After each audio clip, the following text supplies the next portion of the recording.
Welcome to World Affairs Today, brought to you by the World Affairs Council, Washington, D.C., a leading forum for global education and international affairs.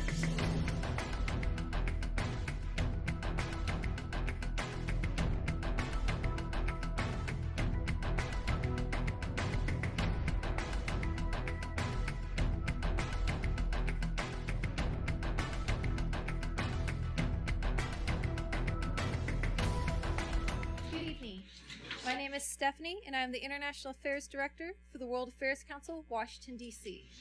On behalf of the Council and the Latin America and Hemispheric Studies Department here at the Elliott School at George Washington University, I welcome you to this Foreign Policy Panel and World Affairs Today program.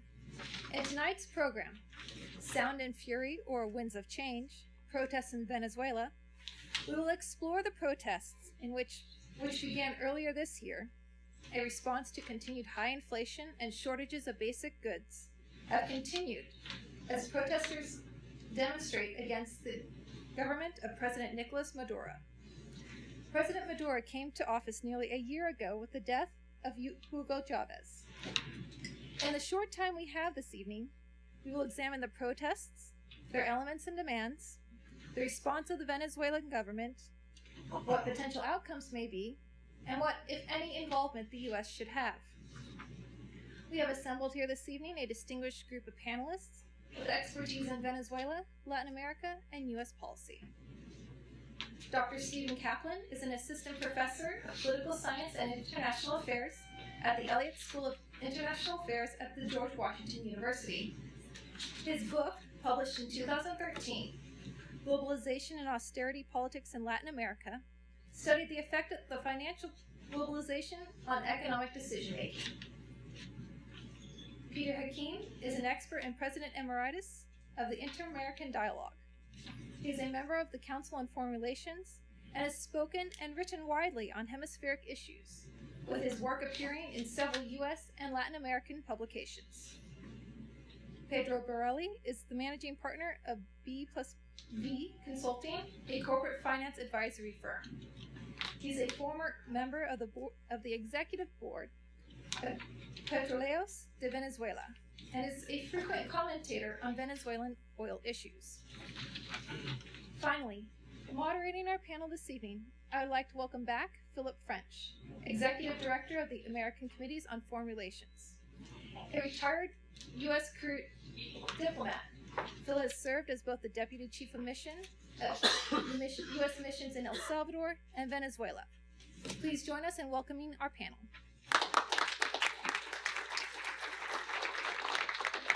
Thank you very much, Stephanie. Good evening, everyone. It's a real pleasure to be here. I'd like to thank the World Affairs Council of Washington, D.C., as well as the School of Latin American and Hemispheric Studies at the Elliott School of International Relations for this opportunity. I also am delighted to be sitting at a table with two friends, Pedro and Peter, who I know from earlier programs regarding Latin America, and it's a pleasure also to meet you, Steve. I'm looking forward to this. What I thought I would do is start out by throwing out a couple of thoughts about the situation in Venezuela from my perspective as somebody who has served there.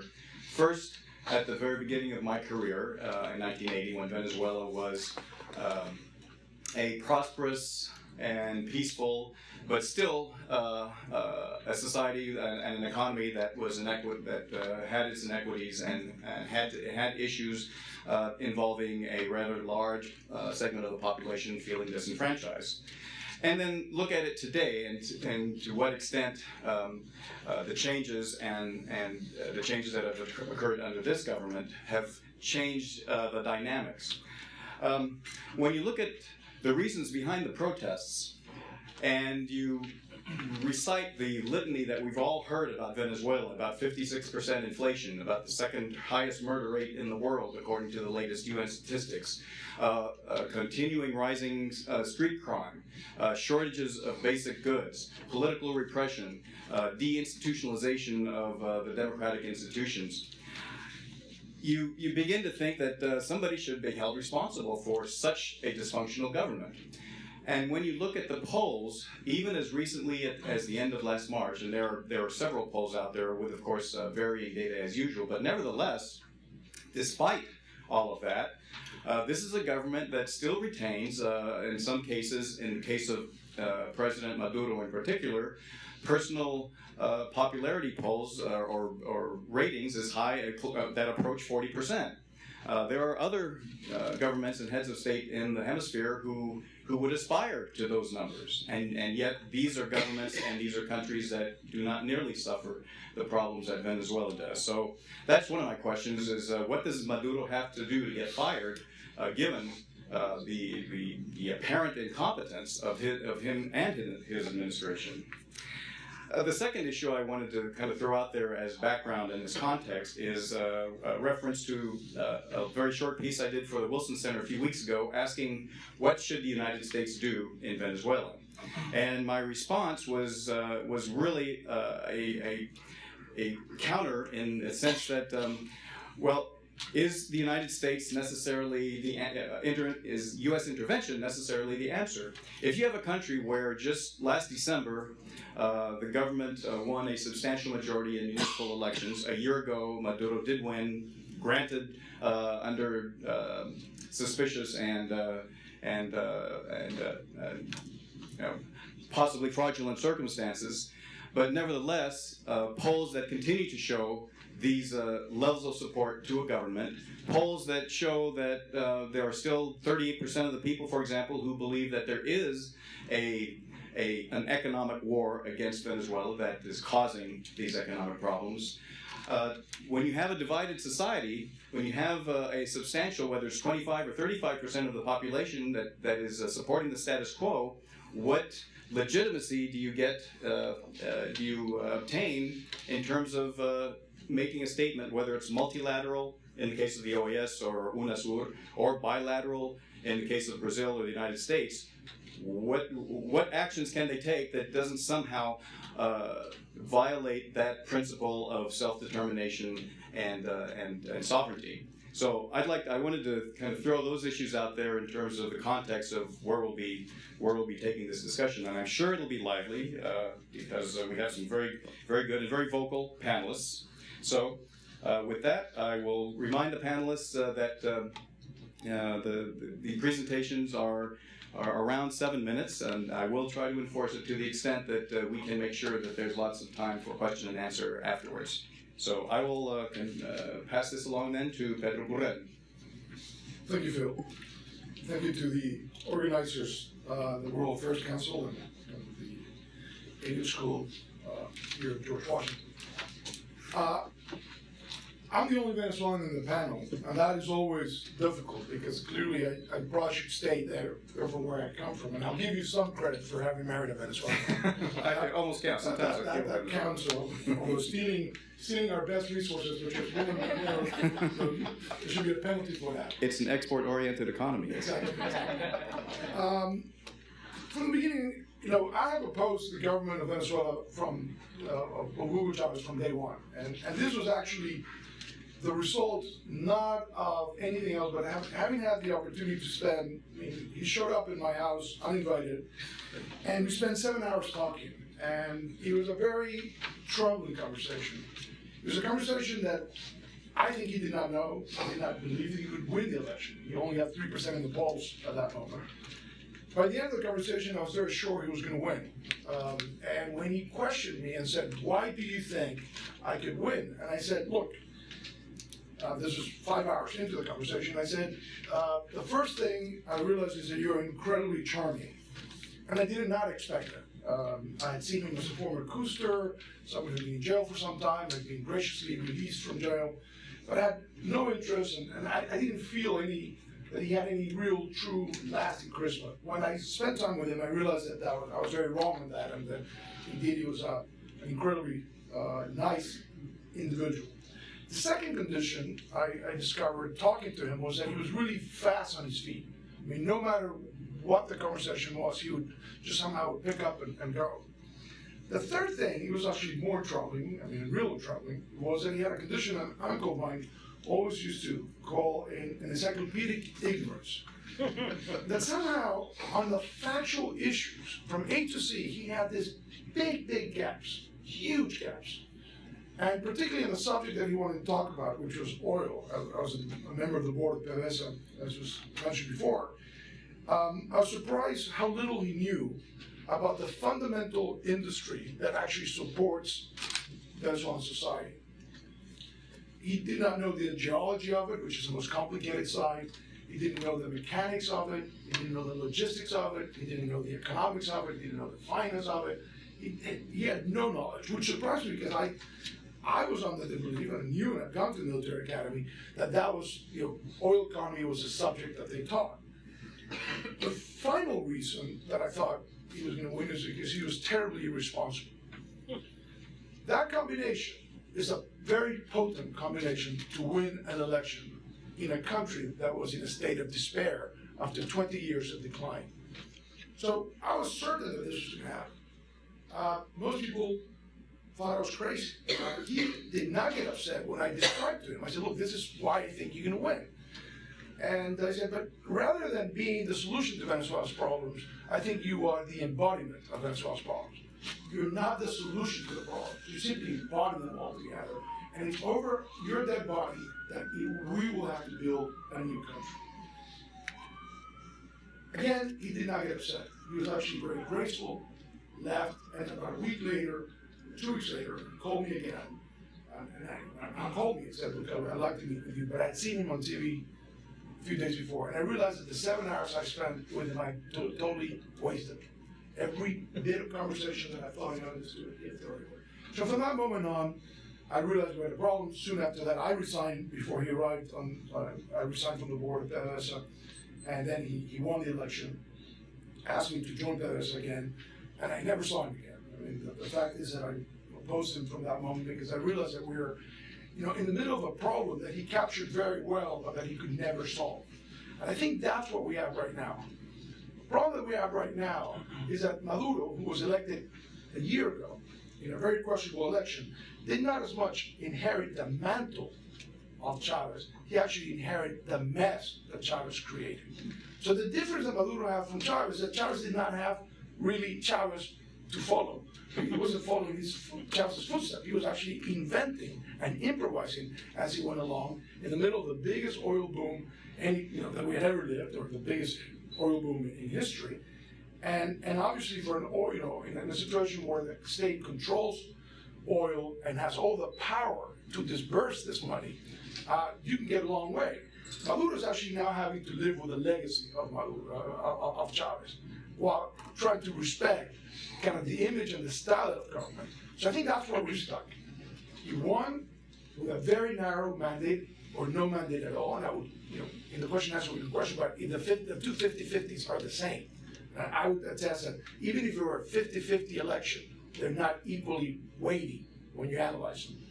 And I believe in one man, one vote. I just actually believe that there were votes that can be fabricated on one side, while the opposition has no means of fabricating votes on the other side. So you could, even if there's 50 that are reported, there might not be 50 that were really there. Now, the one thing, establishing that I'm from the opposition, I don't represent the official opposition. I'm a commentator, as also said before. I comment freely and independently. What I'd like to say is, first of all, is this group looks like a group that will have a lot of questions, so we shouldn't waste a lot of time in the open statement, just get very quickly to the questions. But the thing that I think is important is that when you win an election, you win 50%, but you don't change your style, and you still take the approach of winner take all, where you ignore the other 50%, and you try to run them over at every move, in every institution, then you generate frustration and anger. And what we're living, and what we lived since early February, is that frustration and anger going out in the streets. That's not going to stop unless the style of government changes. That's a style issue. Then a results issue. So you've actually created a very freaky economy. You've got, the country with the largest oil reserves in the world, importing gasoline from the United States. The United States is the enemy. Okay, you spend every single day blaming the United States for economic war, but you're actually selling and getting paid only by the U.S. at this stage for oil, decreasing amounts, but that's where you get your cash from. and you're importing gasoline because you actually run the oil industry to the ground. Now, this is an oil economy. If the oil economy doesn't work, nothing's going to work. You can invent wars, you can invent everything, but that's wrong. The second aspect that we can talk about is the military side of this. This is a very militaristic society, and this is part of the problem. Hugo Chavez politicized the military and militarized the administration. So the military is deeply embedded, and this is a problem that those who cover Latin American thought we had overcome in the region. And people actually like to think about, oh, the military can't be involved. Well, the military is totally involved. The military is everywhere. Wherever you look, the military is involved. The military is part of the problem and will be part of any solution, even if they're bad solutions. So that's an issue that's very sad because that's a regression from civilian government to highly militarized government. I mean, we can talk about the statistics, how many people are in government, how many military officials are in the cabinet, and we will see that. The other thing that I think is important is that this societal chaos, the inability of state apparatus to deliver goods and services, to feed the people, having created the expectation that that's what you're going to do. So you went from a mixed economy to an economy that's very much driven by the government. But if the government cannot deliver goods and services, you have a severe problem. And that's what you're actually believing. And I think if you look at the polls deeper, I think for the first time, which never happened with Chavez, Chavez was kind of the Teflon president. People were not blaming him for the problem. They were blaming the government, but not him. When you look at the polls right now, 57% of people are blaming Maduro for the problems, despite the fact that he's trying to blame the U.S. or somebody else for his problems. The other thing that I would say, just as a final thing, the final two issues. One is the involvement of foreign players in the region. We can talk about the role of Cuba. We can talk about the role or appetite of Russia, especially in the oil patch. We can talk about the appetite or aspirations of Brazil vis-a-vis Venezuela. And the final issue is the most dangerous of issues, which has to do with narcotics. If you just focus on facts, this is noted. You look at the UN reports, you look at Spanish authorities, you look at the European Union, you look at the DA, you look at the GAO, you look at everybody who's analyzing trends on drugs. Venezuela has become a country with significant production, with huge trafficking, and fundamentally with deep involvement by elements of the military and elements of the government in the narcotics trade. Is it a narco state? Some people would say, resoundingly, yes. The level of impunity with which all this occurs is pretty big. And I just would tell you to go and see the GAO report of 2009 that specifically says the National Guard is essentially a narcotics country. That is the same National Guard that's out in the streets fighting protesters. So the issue, when we sit around, this is a very, very complex issue. And to close it is a simple definition. Is it a democracy? My sense is that the region reached a very important level on a very disastrous day, which was 9/11, when the Democratic Charter was signed by all the countries in the hemisphere in Lima, Peru, that same day of the terrorist attacks. The Democratic Charter is very, very clear about what constitutes a democracy, and it's a lot more than elections. The Charter came into being in order to define that. That was the reason. The region came together to define that, and they did. The Democratic Charter is a great guide. If you compare what's going on in Venezuela to the Charter, you'll find the deficits of democracy. Some people will conclude that it's a dictatorship, but definitely it's not a functioning democracy. So I'll open it up. I won't say anything else. Great. Thank you very much, Pedro. Now we'll move on to Peter Hakim. Thank you, Phil, and thank the Elliott School and the World Affairs Council and anyone else that made this possible. Let me say, Pedro is always a tough act to follow. The reason is that I agree with almost everything he says, but I just don't hold it as passionately as he does. But let me just say one point that I disagree with you on before I jump into it. I promise you this is going to get really good. That is that I agree with you that Chavez won his first election 1998 because he was charming, because he had charisma, no question. But he also won because Venezuela as a country had been the worst performing country economically for the 25 years preceding Chavez's election in South America. in all of Latin America, was the second worst performing country. The first was Nicaragua. So you get some sense that this problem, this what you call a mess, has been a mess for quite a while in Venezuela. Chavez did make it worse, that I agree with. And he did it when the price of oil was very, very high, 10 times what it was when he came into office. So, but anyway, let me just start off by saying I think the current crisis or crises in Venezuela are among the worst that I've seen for a long, long time in Latin America, or have the potential for producing the nastiest, most troublesome, most dangerous consequences for the region. Now, most of the consequences, of course, are going to be felt in Venezuela. There's no question about that. But I think we'll also see quite a lot of spillover effect, particularly on the economic side, which I gather you're going to be talking about. Exactly. But also on the political side. Pedro talked a lot about the democratic charter. What the democratic charter, the essence is not the definition of democracy alone, but the call for collective action to do something when there's an interruption. And the fact is, you can only have collective action if you have broad agreement on collective action. And the fact is, I think that if there is no response from Latin America to the Venezuelan crisis, what you have is you don't have the potential for collective action. What you have is not a geographical unit, an entity, but you have simply a collection of countries that happen to occupy the same continent, that they really can't work. So the democratic charter really becomes very meaningless unless you could have some sort of common approach to it. But I won't go into what some of the problems that will emerge. But let me just say that I really think that this question of Latin America acting collectively is very important, and they haven't shown any ability to do so so far.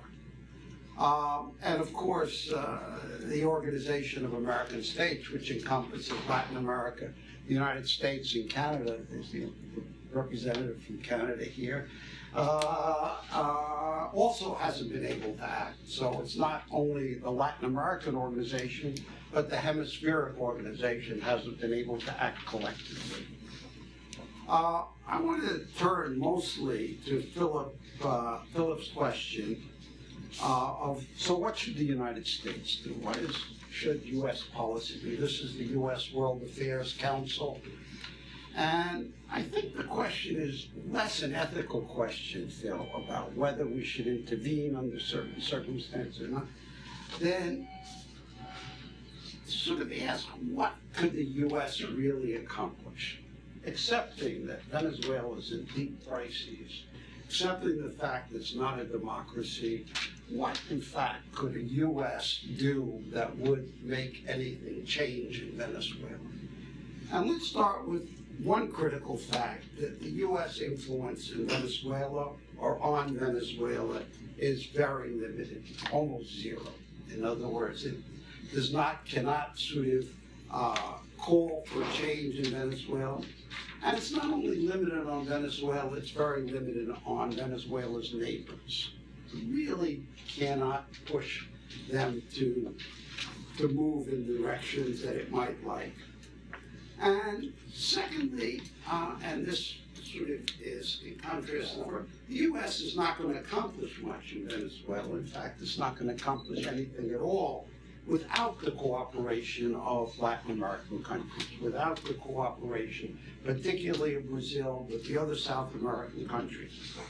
If it tries on its own, if it tries to act on its own, it's likely to alienate the region even more on this issue and end up paying a bigger price than doing nothing.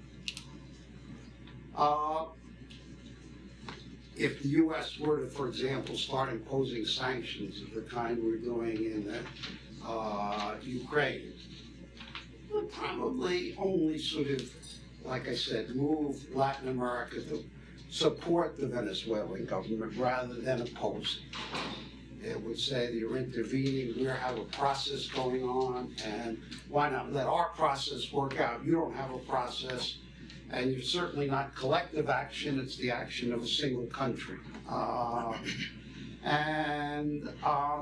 So my sense is what should the U.S. do is really support to the extent it can, without being too involved, the actions of the South American countries which have sort of tried to establish a dialogue between the Maduro government and the opposition, and to encourage the opposition to participate fully in that dialogue.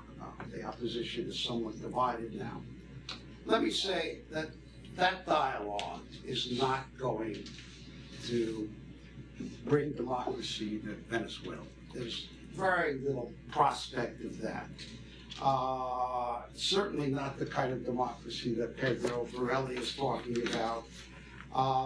What I would hope for at least a fragile peace between the government and opposition, that you stop the violence on the streets, you get sort of people who've been put in jail for reasons that are difficult to fathom. They were protesting peacefully on the streets. Might get some of that. You might have some curbs on the government brutality that you have. You might have some small opening of political space for political activity. That's about the best you can hope for in the short run. Hopefully that would create somewhat of a new dynamic, perhaps.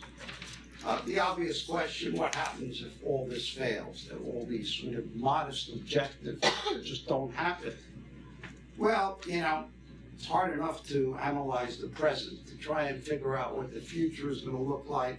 What I'm hoping is that this dialogue that's been established, that the Vatican has agreed to participate in, will change the dynamic to a certain degree.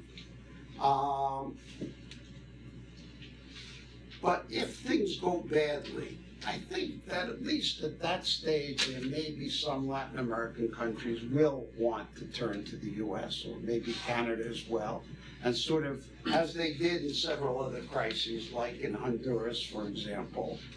But it's hard to imagine that the U.S. can do very much unless the Latin American countries are willing to work with us. And I think the question is, how do you disarm the crisis? So you make it into a dispute, a polarized nation, you make it into but you need to move it away from the current crisis, is what I would think the first and most important objective of the U.S. should be. And indeed, I think the U.S. is proceeding pretty much along these lines now.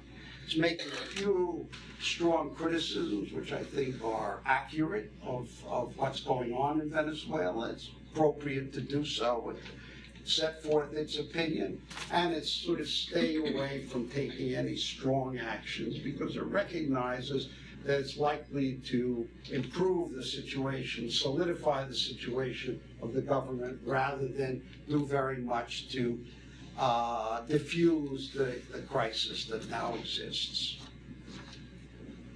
Thank you very much, Peter. Thank you so far to the panelists for being más o menos in line with the lead time limits. Stephen? I will do my best to be in punto as well, we'll see. Okay, so I will, first of all, thank you to everyone for having me here, both the Elliott School of International Affairs as well as the World Affairs Council. It's a pleasure to be here with such a distinguished group of panelists.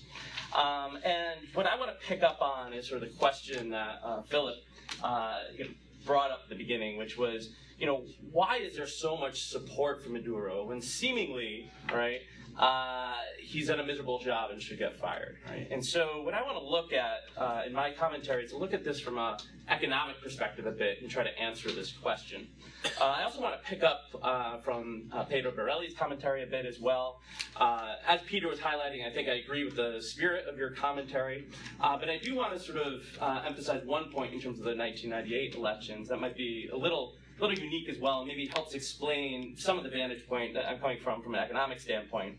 And that's, I think, that election, in addition to having sort of an election after this long period of economic decline, lack of investment, sort of the various statistics that Peter was talking about, I also think it was an election that, on some level at that time, right, if we think of Chavismo. Chavismo has, changed over time. It's pretty dynamic, right? In some ways, in '98, we're talking about Chavismo 1.0, right? It's a very different Chavismo than we see later on. And I think early on, there was a lot more support in terms of frustration with the old punto fijo set of institutions and system. There was sort of an anti-corruption, anti-elite vote that I think explained the Chavez vote as well, and particularly the extent to which he tried to include people from society who had previously been marginalized from the system, right? And I think to some extent this explains some of the polarization that we see today, right?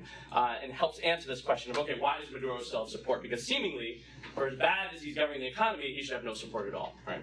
But I think there's kind of two sets of statistics or economic data that we can kind of think of that's really important here. One, right, Pedro was highlighting before that you have the world's largest energy reserves in Venezuela, and yet there's a gross mismanagement of those reserves. And also, right, there's goods shortages, right? For countries that wealthy, why on earth are there goods shortages, right? That's really fascinating. And what I want to highlight first is that I think part of the problem is it's been an administration that's really de-emphasized inflation control. I think one of the lessons that has been learned throughout Latin America is the notion that, if you spend too much, and if you spend really aggressively, you can create a problem in terms of inflation. And I think this government has largely ignored inflation, and finally, it's really starting to see the costs that are involved. And this is not only the costs of inflation that, businesses might incur, but, poor individuals, middle-class individuals. I think one reason we've seen eroding support over time is that, people who the majority of their incomes are dedicated to basic goods, necessities, right? And all of a sudden, there are shortages, but also inflation, that's going to hit their incomes really, really hard, right? And I think that's one reason that, as we know, people have hit the streets. And so you've seen, as a result, you look at some of the Gallup surveys that have been done, and when they ask sort of Venezuelans, okay, how is the economy being governed? In 2012, about 40% were saying, okay, pretty good. That's down to about 13% by 2013, right? And I think inflation is one of the big problems here. But then simultaneously, there's another statistic that I think sort of reflects the polarization there. And that other statistic, is actually calculated by the World Bank, shows between 1998 and 2012, you have poverty falling from about 50% in 1998 to 25% in 2012, right? So we all know, from a government standpoint, oftentimes, there's this question, can you rely on the Venezuelan statistics or not? In this case, it's the World Bank data showing that, okay, there perhaps has been a positive trend in terms of poverty. Now, I think the challenge, again, Philip was highlighting, okay, we have a very, polarized society. I think the challenge for the opposition to really be able to gain even, greater popularity, greater support among the Venezuelan people is to show that they can actually govern better than Chavismo, which means, I think the inflation question is really clear, right? I think most people think that they can govern much better from that standpoint. But I do think there's this outlying question among sort of some of the more poor and disfranchised people in Venezuela. Okay, will we be taken care of if Chavismo is not there? And so I think this is sort of a key question, and I think it's one of the reasons why we see Maduro still has a lot of support. I also think the extent to which they've really mismanaged the economy over the course of the last several years, particularly the state oil company, for example, they recently got very pragmatic. Right? And what I mean by this is a government that has yet, I think in more than a decade of governing, ever implemented anything that was market-oriented. Right? And they actually, in terms of this exchange rate inflation crisis, have put forth more of a somewhat of a market-based solution. And I think that also has helped stabilize the situation a bit and bought them time. So what do I mean by that? I'll just go into it in a bit more detail. As many of the panelists has highlighted, the Maduro government has preferred for a long time to talk of economic war, in terms of inflation and goods shortages, lack of toilet paper, lack of basic goods. They preferred to blame capitalism, speculators, really sort of had an assault that was very much a rhetorical assault against inflation, right? And in addition to that, to the extent they intervened, they tried to intervene with lots of government control, right? So either controlling prices or controlling the actual exchange rate and making it very difficult to get dollars. Now, as they implemented these exchange rate controls, and it made it so tough to get dollars, all that did was bid up a premium for dollars, right? People even wanted dollars more. So this kind of policy really worked against them. And the same way with price controls. They tried to cap prices, but then all of a sudden your firms, right, the extent to which you are producing, obviously you're importing a lot, the extent to which you are producing, you're really messing with the incentive for firms to produce, right? If they can even recapture a profit for what they're producing. And so in effect, right, you're creating goods shortages through those price controls as well. So for a long time, the solution was a very government intervention solution. And I think what started to change, and maybe it sort of captured with Central Bank President Morente's comment in March, where he says, we can't hide the reality the economy has inflation, shortages, and growth is not robust. Now, on one level, this is probably the understatement of the year, right? But on the other hand, it's sort of amazingly blunt for Chavismo, I think, as well. And I think it does signal that, okay, along with this new market mechanism that they put forth, known as the Secat Dos, they basically set up for the exchange rate a market mechanism, right? So to date, there was a black market, and if people wanted to get dollars, they had to go to the black market. What the government did was say, okay, well, you know, the majority of the exchange rate means 80%, you're still going to have to go through the official market. The government's going to heavily regulate that. But 20% of it, we're going to open up in terms of if you need dollars, you need foreign exchange, there's now sort of a market determining this, right? And they, you know, basically open it up very high in the black market side. Now, what that has allowed them to do, actually, is allowed sort of people now to have importers, for example, that couldn't get a hold of dollars to supply goods in the economy can now get a hold of dollars more directly. And so establishing this market mechanism has helped build some confidence. Just an example of this, right? You know, international institutions, international investors, Barclays, Bank of America have looked at this mechanism and said, you know, applauded it, and actually even recommended Venezuela as a place to invest in government bonds because they look at $50 billion of reserves the country has through the central bank and PDVSA, and they say, okay, this is not a country that's going to have a crisis overnight, right? So from that standpoint, this market solution has been embraced to some extent. Now, Venezuela also has a real advantage relative to other countries that have struggled with inflation historically, right? And that comes back to the state oil company, as I'm sure Pedro well knows. You have your receipts coming in dollars, right? So the extent to which you're struggling with inflation, well, you know, you can actually, if you devalue, right, that actually puts you in a very good position because also the dollars you have coming in from your oil exports are worth a lot more in Bolivares terms, right? And so they can help close a fiscal deficit. So these measures, right, because basically what they had through this market mechanism was a devaluation, right? It was more or less a quasi-devaluation. And what it means essentially is that if you are aligned with the government, you know, if you're a business, if you're an investor, you can still get the preferential dollars through the official market that now they've essentially devalued and put the cost on people who are less affiliated with Chavismo, right? And generally, right, in other nations that have devalued, usually the fear is that there's a big political backlash against this kind of devaluation. It can create sort of a vicious inflation cycle. But not only have they sort of capped inflation in this way, they've also put all the political costs on people outside of Chavismo as well. So the underlying point is, I think at the present time, by implementing these measures and surprisingly implementing something that has, you know, even a veil of sort of a market mechanism, they have sort of bought themselves a bit of time. And I think in terms of the negotiating table, in bringing sort of the opposition to the negotiating table, in some ways it's not the best time for the opposition to come to the negotiation table. It is in terms of, I agree with Peter's commentary that, you know, by the opposition coming to the table, the best hope for Venezuela right now in terms of avoiding civil war, greater polarization, is having some kind of basic set of agreements. But at the same time, you have a government who is in a stronger economic position than they were just a month or two ago. Ideally, I think the opposition would be negotiating from a standpoint of where the economy was even in a worse situation.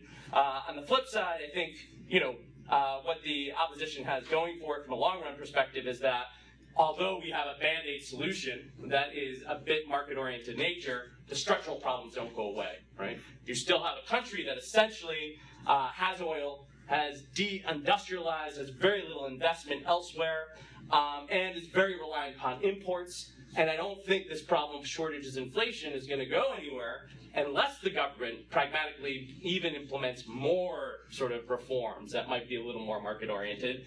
Likelihood is probably low of that. So as a result, I think the opposition in terms of having a window of opportunity in the future that maybe forces the government hand a bit more, it's there. But unfortunately, as they come to the negotiating table today, I think the reason to answer the puzzle and bring it back full circle here, that essentially Maduro still has support, is that he's been able to temporarily cap inflation. And I think that has helped resolve the immediate crisis in terms of the economy. Thank you very much, Stephen. Boy, that I got a blast from the past, because you described a government that has price controls, that highly subsidizes food and other basic goods, government that essentially creates a rentier economy. When I was in Venezuela in 1980, there were sometimes you couldn't find eggs because they were price controlled. Gasoline was ridiculously cheap. I saw again the kind of some of the conditions of a Dutch disease where you have an overvalued economy and therefore a lack of production. So, and then you think about Enrique Capriles running on a platform saying that we're not going to eliminate all of these misiones, all of these government subsidized programs. We're going to merely improve them. When Manuel Rosales ran for president in 2006. He promised that all Venezuelans mi negrita, a little card that would kind of give them their little share of Venezuelans' oil money. So my question then is, so what would a post-Chavista or post-Maduro economy look like? From my perspective, it looks like it would be more or less the same. And if so, what have we gained? Can I begin with that? Yes, sure. Yeah, so I think I agree with your sentiments. I think a post-Chavismo opposition-run economy would look fairly similar from a macro standpoint on one level that you're just highlighting, in terms of, in order to have greater accountability with the Venezuelan people today, I think it can't just be about good macro management. It has to also involve, keeping people who were previously excluded from the system into the system. That means keeping misiones intact. So I think in terms of those kind of expenditures, they're not going to go anywhere. I do think, sort of on a more micro standpoint, there would be a difference. And again, Pedro Burelli, I think, has more of the expertise here. But I think in terms of oil, I think you would see a repositioning in the oil sector, more specifically, probably closer to the United States once again. Right? There's been greater ties over the course of the last several years with China, et cetera. I would guess there'd be repositioning from that standpoint. But in terms of the broader economy, I think, and this issue of the Dutch disease, I think, unfortunately, the Venezuelan historical story doesn't change, right? Where it's the natural resource curse, it's the Dutch disease. You have these resources, but unfortunately, they're not dedicated to the development process in the way that you would hope. And I think, unfortunately, I think part of the issue here is that, and why it would be so difficult for the opposition to change the model much, is that you mentioned Dutch disease, well, you've really winnowed down the private sector to such a degree. You've eliminated so much investment. You've sort of gone back, and so much, the extent to which you had industrial sector, you've sort of eliminated so much of that that it would be very difficult, I think, at this point to get out of this trap. Right? You'd really have to start from the beginning in a very difficult way, where you would have to move the economy from such an import-oriented economy back to an economy, or more towards an economy that somehow could be more diversified. And that's a long-term structural process, and I don't see any short-term way around that. So I think a bottom line, if we were to look at the opposition in a post-Chavez world, I think the model, for the most part, stays the same, with a little more market orientation in terms of the oil market, et cetera.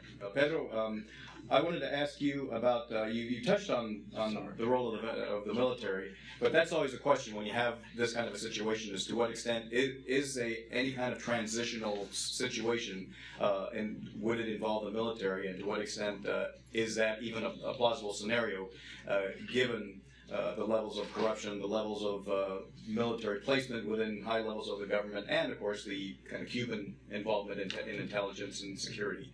Could you comment on that? I think the military situation is really important to focus on, because, like I said before, you have the situation where the military has been highly politicized, and the administration, the civil administration, has been highly militarized. The military is easy to understand when it's a monolith, because you kind of imagine there's a line of command, single purpose, that it can deal with the country and the problems of the country as an institution. You can say, this is what the military feels, this is where we stand. And that collective view of the military will be rather important. What I believe is that we have a highly fragmented military with a lot of cracks for a lot of reasons. And therefore, I think the military is a deep and very troubling part of Venezuela's problem. Like I said, it will be part of the solution, but it's right now, together with the deinstitutionalization of society, the lack of separation of powers, the collapse of its economy, the collapse of its main industry, the lack of investment, I always put the deinstitutionalized military very, very high up as a problem that will complicate a solution, and that will complicate the life for Maduro, will complicate the life for the guy who follows Maduro, and will complicate the life for the guy who follows Maduro. And therefore, it is critical, if you want to understand Venezuela, to look at this institution. How many fractures does it have? Guess what? It doesn't really matter. If I take a car, even if it's a cheap car or an expensive car, and I cut it in half, it doesn't no longer really function in its ability to take me from point A to point B. The military has more than one fracture. I mean, if I took the same symbol of a car and I broke it in 4 pieces, it just simply would compound the problem that it stopped ceasing to be the institution that you would want it to be. Chavez tried to control the military. He was an officer, not a good officer at that. I mean, people talk about it. He was a lousy officer. He did not pass its test, his senior command test. He was a lieutenant colonel, but he was obsessed with controlling the military because he spent all his time in the military preparing for a coup. So the mind of a coupster made him always worry about, I have to make sure that there's no coup that happens against me. When he realized on April 11th of 2002, that for one moment, most of the military just abandoned him and left him out there, he came back even more with a vengeance to try to control and dominate this institution, creating all sorts of mechanisms, naming too many generals, having direct contact with people at very different levels in the military, putting the Cubans to investigate and do an espionage system that created a paranoid sense within the military that broke down. So he never really controlled the military. We don't control it, he doesn't control it, the Constitution doesn't control it. It's this bunch of guys who wear uniforms, but actually cannot act as you would expect them to act, which is in order to safeguard the peace and ensure that the Constitution is upheld. They can't. The army is locked up in its barracks. If anybody gave the army an order to go out on the streets, it would splinter, and we would probably have a real big problem then. So it is this, it's not a Chinese jar in that sense, but Chavez was never really able to dominate. So in fact, just to connect back to something we can get back to, just coming to the oil side. I'm watching how you're. I'm going to narrow in.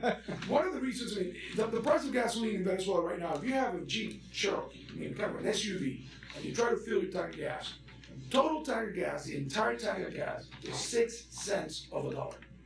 6 cents of a dollar. Right, baby. Okay? Now, you're importing gasoline that you're paying at world prices, and you're giving it away for free. Why have they never raised the price of gasoline since 1996? Why do you think it is? It's because Chavez was always afraid that if he did it, and there were riots because of it, and he ordered the military to go out, the military would say no. So he was always afraid that by doing action A, he would actually show how exposed he was to the fact that the military was not going to support him. So that's what kept this horrible. I mean, this is a subsidy to the richest people. I mean, a government of the poor for the poor, has given the people who own cars a subsidy that's about $14 billion a year, which is the most regressive subsidy you've ever seen, and it's much more when you actually are having to go out to the market, pay real hard dollars that you actually don't have that much of, because you don't have $50 billion. I don't know where you got that number. Venezuela doesn't have $50 billion of reserves. Venezuela has $22 billion of reserves. And the total public. No, the total public has debts that are unregistered, which would actually get you to the point in which you don't have any.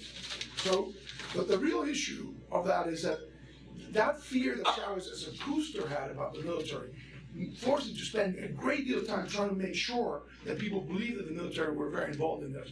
What has happened now is that you've got a very militaristic government, where you have, the 8 key ministers are generals, 11 of the 23 governors, 11 are military officers. So the way to do that, most of the system that supplies food is basically manned by junior military officers. You have 1,500 military officers in civilian jobs. So that's the way you bought. You bought the acquiescence of that, but you haven't bought the tranquility of, and the peacefulness, and the certainty that they won't do something to it. Right now, there's military officers who are under arrest, and a growing number of them are under arrest. So something obviously is going on in the military. Every single day, there's more and more information that something is boiling in there. I don't think anybody has a critical mass, and it would be totally undesirable for the military to move, but there is no solution without them. There will always be in whatever mess is coming in the future. Thank you. Peter, I have one question. It's a little broader, but I think it's nevertheless relevant in the Venezuela context. You mentioned earlier when we were backstage in the green room, you thought that UNASUR might actually have some success with the intervention or the convocation that they're doing between the government and the opposition. And my question is, if that is the case, and they do manage to come up with some kind of breakthrough in terms of some kind of agreement or accommodation between the opposition and the Venezuelan government, what does that mean for the OAS? Wouldn't that be a tremendous blow? Just the fact that it was created in the first place is already considered by many to be an undermining of the OAS's hemispheric role. But if they, in fact, are successful in this most difficult of crises in the hemisphere, wouldn't that have an even more severe impact on the OAS? No, I think the OAS would frankly applaud it. I mean, there's a UN, the United Nations, that works worldwide, and there's an OAS, an Organization of American States, a regional organization. There's no reason why they can't both exist side by side.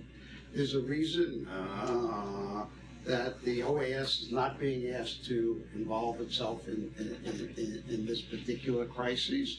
There's clearly the U.S. is part of the OAS, and the UNASUR was seen by the Venezuelan government as being more sympathetic, which it is. Which it is. But I would think that if they have any success, I may be wrong, but that the other members of the OAS, including the United States and Canada, would applaud to the extent that they can diffuse the situation and open a little bit of space for politics and get some of the people out of jail that are now in jail. Wouldn't you applaud that? Of course, so. And if he would applaud it, certainly the OAS will. I'm reminded of situations at different countries, different times. Suharto in Indonesia in 1966 and Pinochet in Chile in 1973.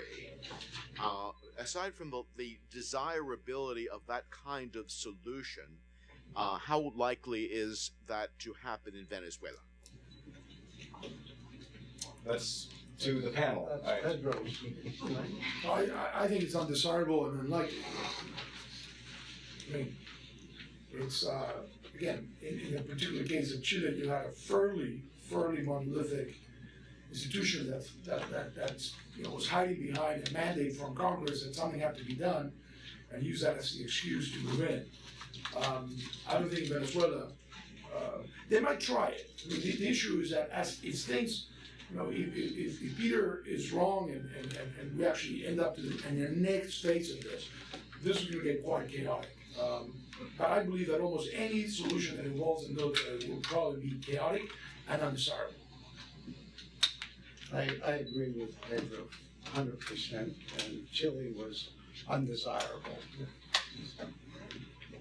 And I agree with that perspective as well, what I just want to highlight, and again, kind of bring it back to the underlying economics here, is that while my point was that they have sort of had a patchwork solution to the economy, I don't see the economic problems going anywhere.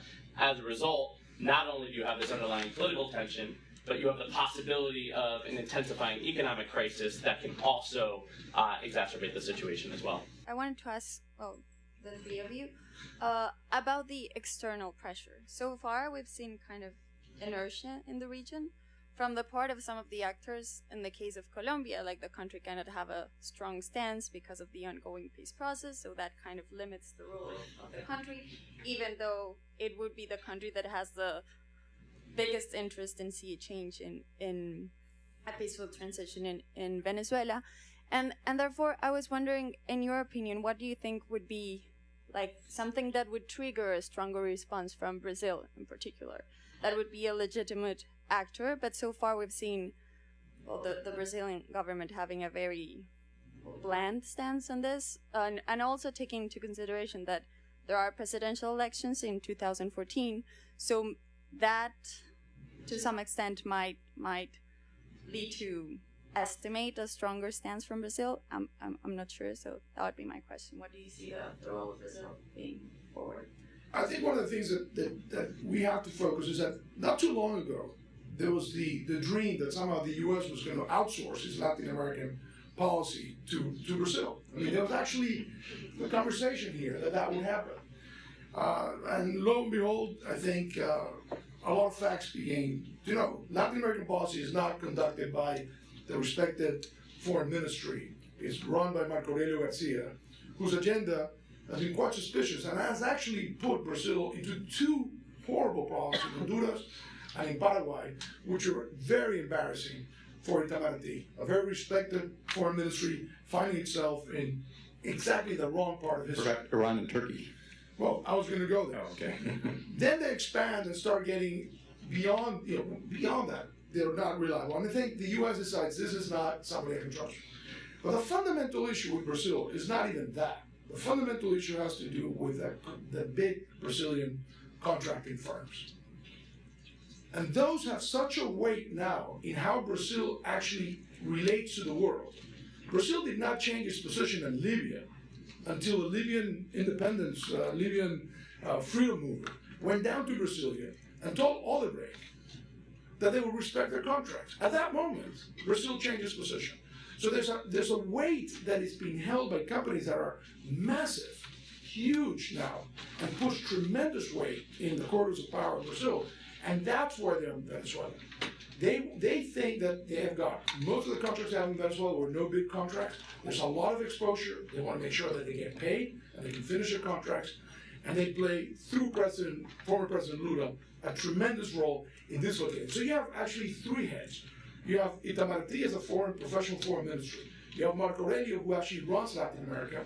You've got Lula, the contractors, and then you have Dilma, who I think has no power to decide on this issue. And that wraps up this evening's event. I want to thank everyone again for coming and thank the Washington Council on World Affairs Council as well as the Elliott School. Thank you very much, and let's give a big hand to our panel.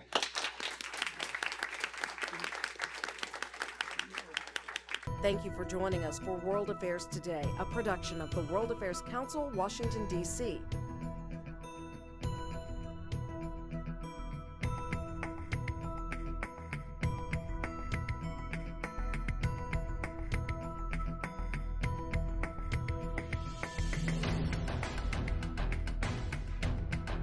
Stay connected with us at www.worldaffairstoday.org.